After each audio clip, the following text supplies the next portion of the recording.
Welcome to Daily Scripture Reading. I do not own the rights to this music. Leviticus chapter 7. This is the Amplified Version.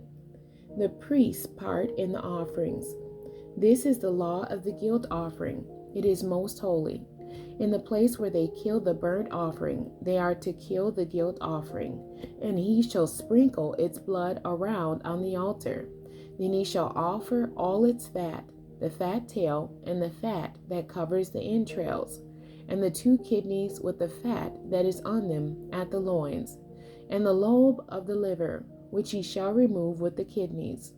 The priest shall offer them up in smoke on the altar, as an offering by fire to the Lord. It is a guilt offering. Every male among the priests may eat it. It shall be eaten in a holy place. It is most holy. The guilt offering is like the sin offering. There is one law for both of them. The priest who makes atonement with it shall have it for himself.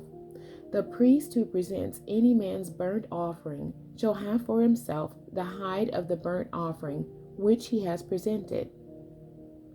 Likewise, every grain offering that is baked in the oven and everything that is prepared in a pan or on a griddle shall belong to the priest who presents it.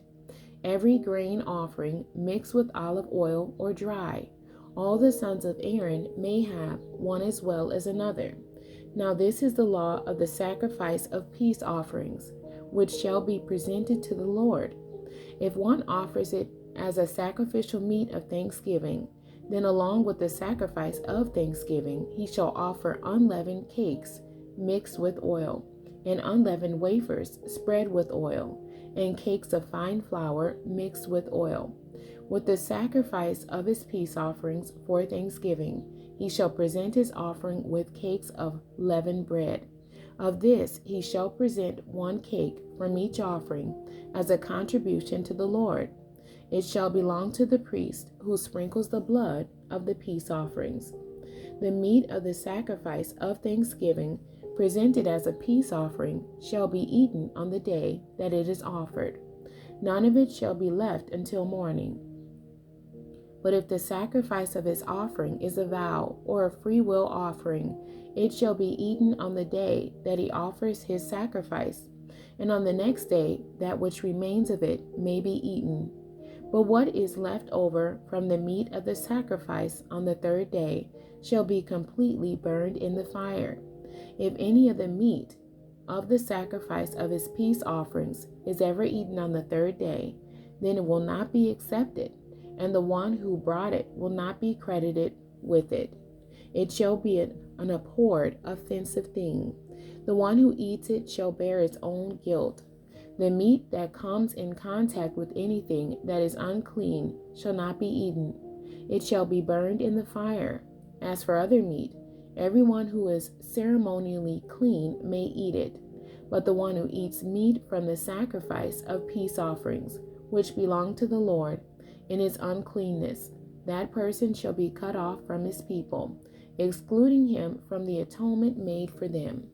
When anyone touches any unclean thing, human uncleanness, or an unclean animal, or any unclean detestable thing, and then eats the meat of the sacrifice of the Lord's peace offerings, that person shall be cut off from his people, excluding him from the atonement made for them.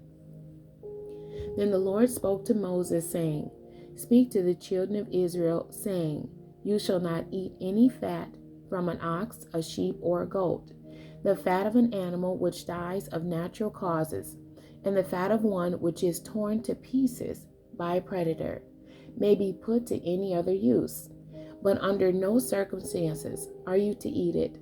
For whoever eats the fat of the animal from which an offering by fire is presented to the Lord, that person who eats shall be cut off from his people, excluding him from the atonement made for them.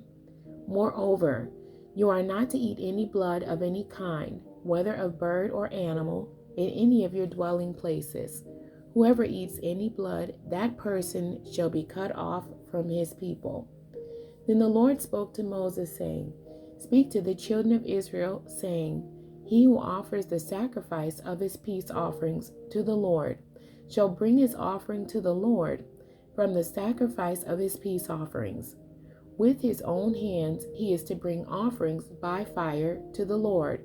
He shall bring the fat with the breast, so that the breast may be presented as a wave offering before the Lord. The priest shall offer up the fat in smoke on the altar, but the breast shall be for Aaron and his sons. You shall give the right thigh to the priest as a contribution from the sacrifices of your peace offerings. The son of Aaron who offers the blood of the peace offerings and the fat shall have the right thigh as his portion.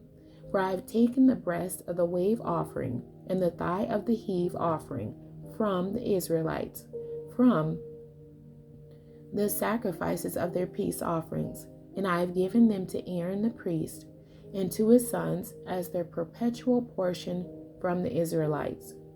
This is the consecrated portion from the offerings by fire to the Lord that was designated for Aaron and his sons on the day he presented them to serve as priests to the Lord. The Lord commanded this to be given to the priests by the Israelites on the day that he anointed them. It is their portion perpetually throughout their generations. This is the law of the burnt offering, the grain offering, the sin offering, the guilt offering, the consecration, ordination offering, and the sacrifice of peace offerings, which the Lord commanded Moses at Mount Sinai on the day he commanded the Israelites to present their offerings to the Lord in the wilderness of Sinai. The end. God bless you, and thank you for joining me today.